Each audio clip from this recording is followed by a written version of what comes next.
Olá, pessoal. Vamos ao nosso estudo bíblico. Vamos estudar, nesta oportunidade, segunda carta aos Tessalonicenses, capítulo 2, do verso 1 até o verso 12. Esse trecho é o trecho central desta segunda carta aos Tessalonicenses. Seu objetivo é exortativo, como podemos observar no final do versículo 1 do capítulo 2. O objetivo dessa exortação é erradicar, é combater um pensamento entusiástico acerca da vinda de Jesus Cristo. A igreja, ou os destinatários desta carta, estavam acreditando, estavam envolvidos num determinado ensinamento e sendo conduzidos a achar que o dia do Senhor já tinha chegado, como a gente vai observar no verso 3. E o objetivo do escritor é dizer e removê-los desse pensamento equivocado, falando para eles, ensinando para eles que o dia do Senhor não tinha chegado. Provavelmente corroborava com os ensinadores que vinham a eles ensinar que o dia do Senhor tinha chegado, as circunstâncias de tribulação que estavam vivendo, como nós claramente podemos observar no versículo 7 do capítulo 1, quando ele diz: "E a vós outros, que sois atribulados, alívio juntamente conosco, quando do céu se manifestar o Senhor Jesus com os anjos do seu poder." Provavelmente estavam passando momentos de muita angústia e tribulação. E essas tribulações, somados aos ensinadores, aos profetas que vinham motivados pela crença que o dia do Senhor já tinha chegado, ou estava chegando, ou o fim do mundo estava acontecendo, somados a essas tribulações, estavam sendo conduzidos. É interessante que a proposta do discurso, do ensino da segunda carta aos Tessalonicenses, é muito parecida com a proposta de ensino nos textos apocalípticos presentes nos evangelhos. Por exemplo, Mateus 24, claramente Jesus fala sobre temas relacionados, parecidos a respeito de profetas, de ensinadores que estariam dizendo que o fim tinha chegado. E lá Jesus apela aos seus ouvintes, aos seus discípulos, que não acreditem, que não sejam enganados, que não se enganem com esses profetas que diziam que o fim estaria chegando. Na mesma linha, o escritor na segunda carta aos Tessalonicenses também procura trazer essa pacificação à igreja tessalonicense. Provavelmente estavam muito perturbados com essa crença, acreditando que o dia do Senhor tinha chegado, e isso estava trazendo uma perturbação muito grande à igreja. E o objetivo então é trazer calma, serenidade, paz, dizendo: não é assim. O dia do Senhor ainda não chegou ou não está chegando neste momento. Por isso, o trecho vai nos apresentar esse valioso ensino de como se preparar, como será a vinda do Senhor. A igreja precisa se preparar para a vinda do Senhor e não se deixar levar por profetas de ocasião que, devido a crises, devido a angústias e situações difíceis no mundo, se levantam trazendo terror e anunciando que o dia está chegando, que o dia do Senhor está chegando. Assim, o autor exorta os Tessalonicenses, inicialmente dizendo: irmãos, no que diz respeito à vinda, à parousia de nosso Senhor Jesus Cristo e a nossa reunião com Ele, nós vos exortamos. Claramente aponta-se que o objetivo da exortação, o âmbito da exortação está na vinda de Jesus e a nossa reunião com Ele. Assim como indicado na primeira carta aos Tessalonicenses, capítulo 4, a partir do 13, na vinda do Senhor Jesus, nós nos reuniremos a Ele. Então, a vinda é o momento da reunião com Cristo, do encontro com Cristo. Primeiro a vinda, depois a nossa reunião com Ele e em seguida, como nós aprendemos na primeira carta aos Tessalonicenses. E assim também se revela aqui. A ordem dos acontecimentos é essa: a vinda e a nossa reunião com Ele. Ou seja, não vamos reunir com Ele antes da sua vinda, antes da sua parousia, antes da sua vinda, como diz o verso 7 do capítulo 1, com os anjos do seu poder, a sua vinda em glória, como está dito também no capítulo 24 do Evangelho de Mateus. Ou seja, como eu disse, o discurso aqui dessa carta tem muito paralelismo com o discurso de Jesus no capítulo 24 e 25 de Mateus. Assim, ele vai tratar desse pormenor, a vinda do Senhor e a nossa reunião com Ele. E aí ele continua a exortação: eu vos exorto a que não vos demovais da vossa mente com facilidade, nem vos perturbeis. Muito parecido com as palavras de Jesus em Mateus: ninguém vos engane, quer por espírito, quer por palavra, quer por epístola, como se procedesse de nós, supondo tenha chegado o dia do Senhor. Aqui, em Mateus, elenca os profetas. Aqui é mais descritivo e ele vai mostrar com qual meio, quais são as ferramentas que estão sendo utilizadas por esses ensinadores para convencer os tessalonicenses que o dia do Senhor chegou ou está chegando. Ele diz: quer por espírito, então a gente já supõe que esses ensinadores são apresentados como profetas, que por revelação do Espírito anunciam à igreja que o dia do Senhor já teria chegado, quer por palavra, ou seja, imaginamos aqui uma pregação, um ensino, uma palavra de um mestre, pegando os textos bíblicos, recortando as passagens, citando textos isolados e mostrando e provando que o dia já teria chegado. E continua: quer por carta, quer por epístola, como se procedesse de nós, supondo tenha chegado o dia do Senhor. É muito evidente nos textos do Testamento, do Novo Testamento, escritos em torno dos anos 80, após a morte do apóstolo Paulo, e a carta de Pedro deixa isso bem claro para nós, que muitos utilizavam os textos de Paulo para fundamentar as suas doutrinas, as suas pregações, os seus ensinamentos, e citavam trechos e passagens do que Paulo havia escrito para justificar ensinamentos que eles julgariam ser divinos. Assim, aqui também nos revela esse uso, quer por epístola, quer por uma carta, como se procedesse de nós. Ou seja, é muito provável que estava se utilizando uma carta que poderia ser de Paulo ou não, poderia ser uma carta falsa de Paulo, que estaria sendo usado para mostrar que o dia do Senhor já tinha chegado, ou poderia ser, como a primeira carta de Pedro nos mostra, uma carta legítima de Paulo, no entanto sendo mal interpretada, sendo manipulada, sendo utilizada certas passagens ou certos trechos para construir um pensamento e transmitir uma mensagem.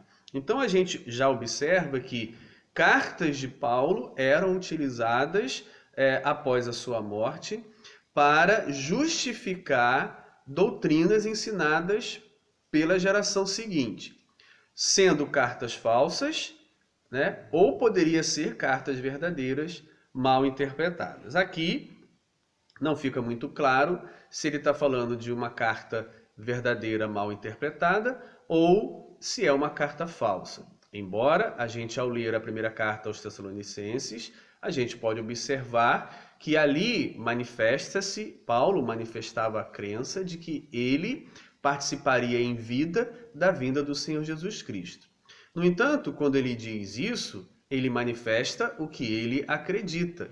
Certamente, Jesus não revelou para ele que ele participaria vivo da vinda de Jesus, da sua vinda, da vinda de Cristo.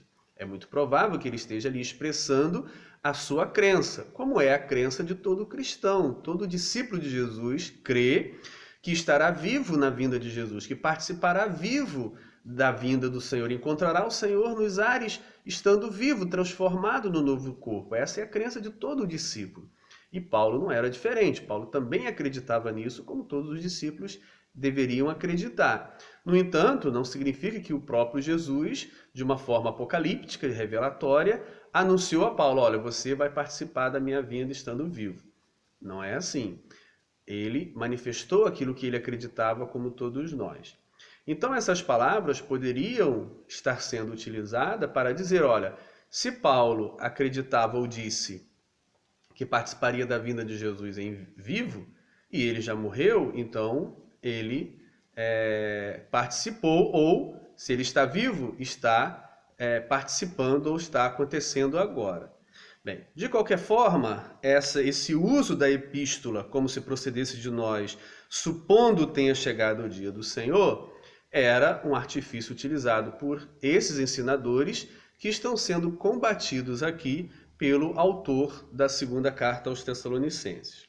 E aí ele diz, a semelhança do que Jesus diz em Mateus 24, ninguém de nenhum modo vos engane, porque isso não acontecerá sem que primeiro venha a apostasia e seja revelado o homem da iniquidade, o filho da perdição. Assim, o autor aponta dois elementos principais, atuantes, que precederiam a parousia de Jesus, a vinda de Jesus e a nossa reunião com ele. Ele diz, primeiro, a apostasia. Segundo, a manifestação, a revelação do homem da iniquidade, o filho da perdição. Bem, o que seria apostasia? Apostasia é o afastamento da fé. Apostasia é o virar as costas à fé, é negar a fé que outrora se cria. Apostasia não acontece no mundo, porque apostasia pressupõe uma crença anterior. Apostasia, o afastamento, pressupõe que a pessoa antes estava próxima. Então, apostasia se refere à igreja. Na igreja ela vai acontecer. Aqueles que creram, aqueles que depositaram a sua fé em Jesus, negam e abandonam essa fé. Isso seria apostasia. Na mesma linha do que está dito em Mateus 24 por Jesus. Por aumentar a iniquidade, o amor de muitos esfriará, mas aquele que perseverar até o fim, este será salvo. Ou seja, na mesma linha da pregação de Mateus 24, está aqui. A vinda do Senhor será precedida por uma apostasia, ou seja, o amor de muitos esfriará e muitos deixarão de ser perseverantes, deixarão de seguir a fé, abandonarão a fé, negarão, virarão as costas à fé. Então esse é o indicativo aqui. O segundo indicativo é a revelação do homem da iniquidade, o filho da perdição. Aquilo que, por exemplo, nas cartas joaninas, será chamado de o anticristo, aquele que se levanta contra Cristo. Então, o autor acalma a igreja tessalonicense, dizendo: o dia do Senhor não está chegando agora. O dia do Senhor não é agora. O dia do Senhor não aconteceu ou não está acontecendo. Ele será precedido por dois eventos que ainda não se manifestaram, segundo o autor da carta, no momento que está escrevendo.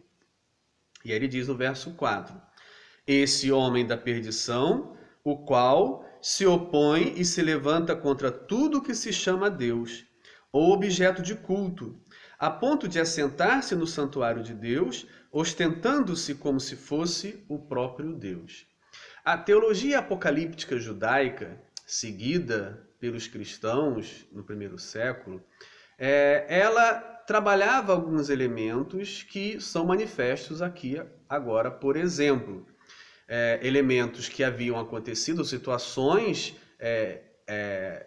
histórias que tinham acontecido e que se repetiriam no futuro, no momento que antecederia o dia do Senhor, como diz no Antigo Testamento, e no Novo, pelos cristãos, o dia de Cristo. Esse evento passado, que aponta aqui, que utiliza-se aqui da imagem no verso 4, refere-se à Guerra dos Macabeus, 175 a.C., Epífanes IV, Antíoco IV Epífanes, rei do Império Seleucida grego, procura estabelecer na Palestina, sob o seu domínio e em todo o seu domínio, um sistema único de cultura helenística e de religião helenística. Ou seja, ele procura impor, ele deseja impor no seu império, e a Palestina está subjugada a ele nesse momento da história, que todos abracem a cultura helênica, a cultura grega, e que adorem os deuses gregos, sendo Zeus, Olimpo, o principal deus do panteão grego. Assim, ele procura convencer os judeus, primeiro, de uma forma serena. A princípio, muitos judeus aderem a ele, principalmente os mais ricos, a elite, vendo muita oportunidade para ficarem mais ricos ainda.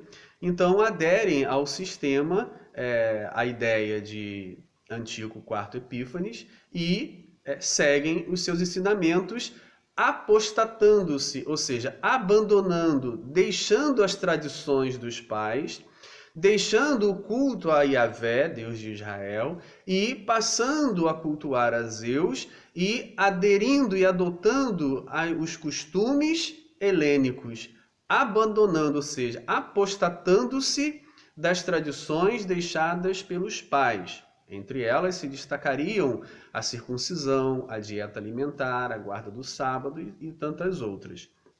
No entanto, um grupo de judeus, chefiado por Macabeu, por um dos Macabeus, promove uma rebelião contra o rei Seleucida. E, nesse momento de conflito, muitos morrem pela fé no Deus em Yahvé, Deus de Israel. Muitos são torturados e seduzidos a abandonarem as tradições dos pais e aderirem ao helenismo. E, nesse momento da história, o livro de Daniel ele é importantíssimo para pregar uma fidelidade ao Deus de Israel. Pregar uma postura de que, mesmo enfrentando a morte, como Daniel e seus amigos, era necessário manter-se fiel às tradições dos pais, ao culto a Yahvé, Deus de Israel. Então, esse cenário acontecido em torno do ano 175 serve de pano de fundo, de molde para se construir uma teologia apocalíptica, apontando para o futuro. Assim como Antíoco IV Epífanes entra no Templo de Jerusalém, coloca no Templo de Jerusalém uma imagem, uma estátua a Zeus Olimpo. Ele se dizia a encarnação de Zeus Olimpo e adora Zeus no templo, é adorado no templo como se fosse o enviado ou a encarnação de Zeus. Sacrifica um porco no altar do holocausto. Todos esses gestos dele provoca uma confusão, um conflito entre judeus dessa época e gregos. E a sua posição é descrita aqui. Se opõe e se levanta contra tudo que se chama Deus ou objeto de culto, a ponto de assentar-se no santuário de Deus, que foi o que Antíoco fez, ostentando-se como se fosse o próprio Deus, é o que ele se dizia ser a encarnação de Zeus Olimpo. No entanto, esse evento acontecido no passado serve de molde para visualizar o que acontecerá no futuro. O que ele está dizendo aqui não é simplesmente o que já aconteceu, mas ele aponta para o futuro. Algo semelhante vai acontecer. Ou seja, um homem da iniquidade, um filho da perdição, fará as mesmas coisas que Antíoco IV Epífanes fez. E isso será um sinal da vinda do Senhor Jesus Cristo. Verso 5. Não vos recordais de que ainda convosco eu costumava dizer-vos estas coisas? Ou seja, são ensinamentos já presentes na igreja tessalonicense, que, por questões de desvio nesse momento, estão sendo esquecidos e estão sendo deixados de lado. Verso 6. E agora sabeis o que o detém, ou seja, o que detém esse homem iníquo, para que ele seja revelado somente em ocasião própria, ou seja, não é agora. Se ele não está sendo revelado agora, então o dia do Senhor não chegou agora. O que o deteria?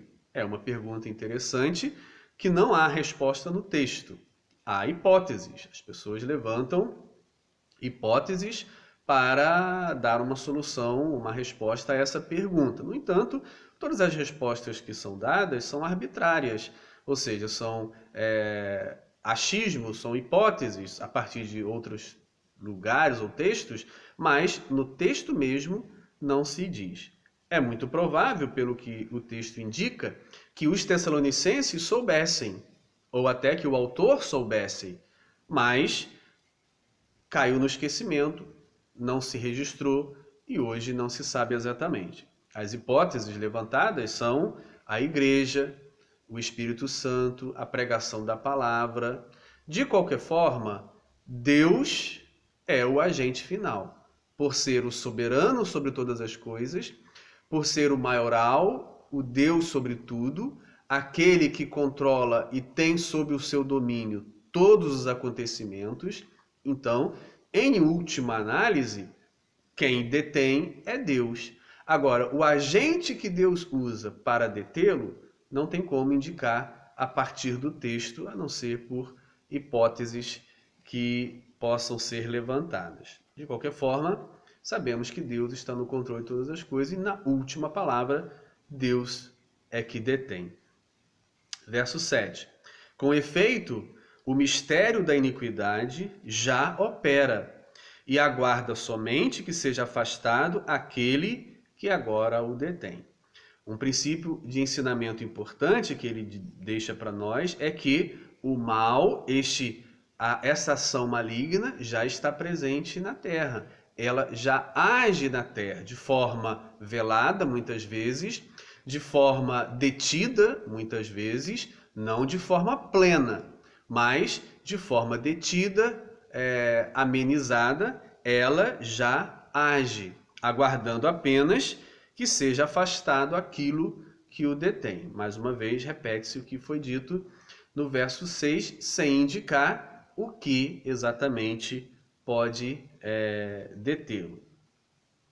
Verso 8. Então será de fato revelado o iníquo, ou seja, quando aquilo que o detém for removido pela soberana vontade de Deus, em última análise, então será de fato revelado o iníquo. Então haverá um domínio maior do mal, uma ação maior do mal na terra. Ele dominará com mais plenitude do que antes detido por esse que agora não é indicado, mas está apontado aqui que faz esse trabalho. A quem o Senhor Jesus matará com o sopro de sua boca e o destruirá pela manifestação de sua vinda. Ou seja, momentos antes da vinda do Senhor, aquilo que detém o mal, aquilo que segura o mal, aquilo que faz com que o mal não domine plenamente a terra, será retirado. Mas imediatamente a isso, ou logo em seguida a isso, em pouco tempo disso, o Senhor aparecerá, o Senhor Jesus se manifestará.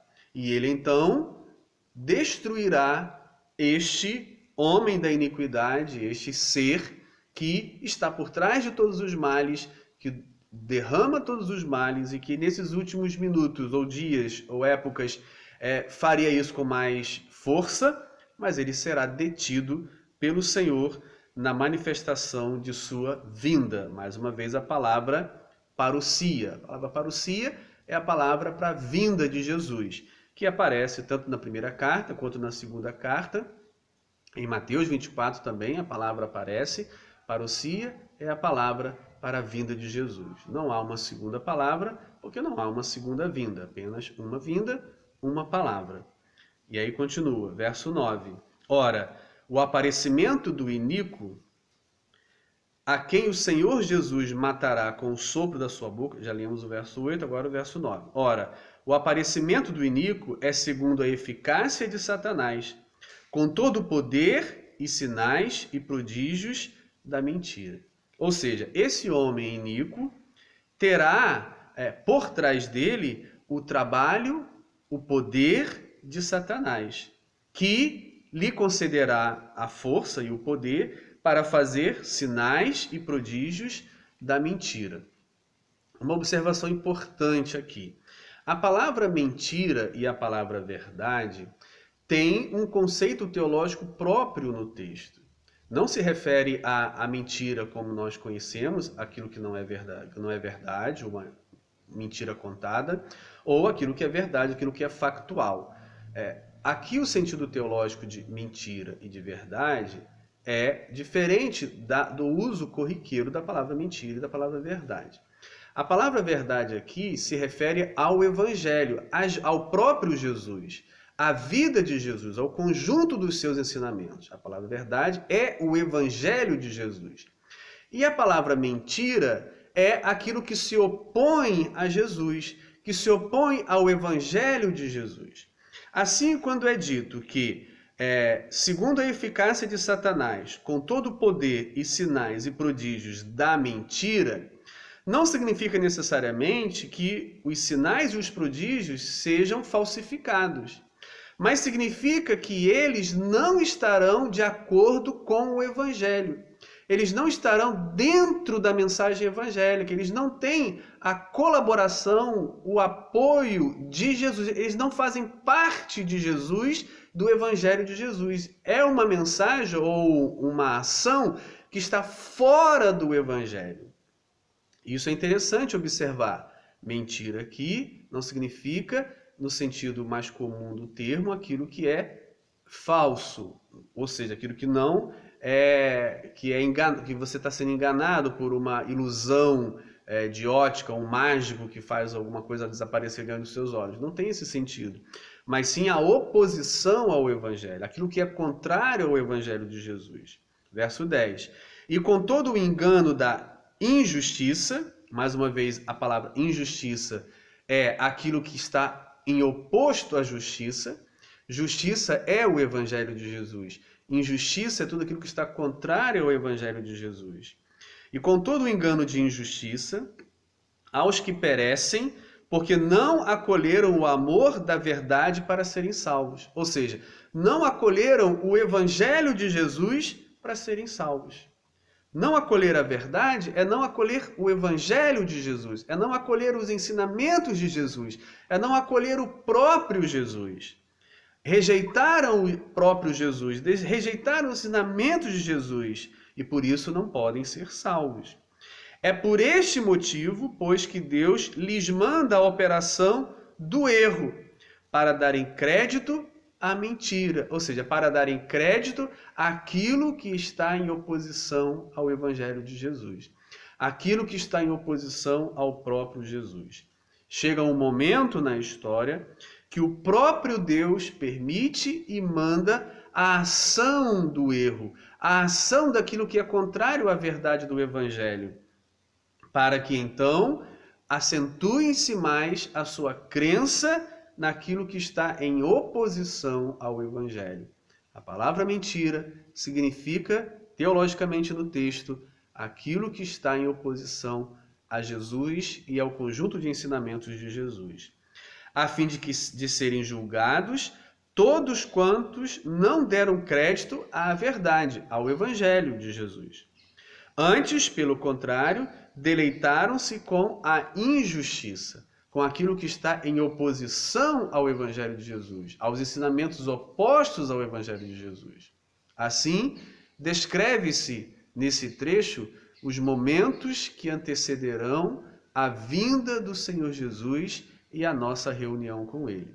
No entanto, a palavra de consolação já foi dita anteriormente no verso 7, que na sua vinda, verso 7 do capítulo 1, na sua vinda seremos aliviados diante das tribulações que passamos, quando Jesus no céu se manifestar com os anjos do seu poder.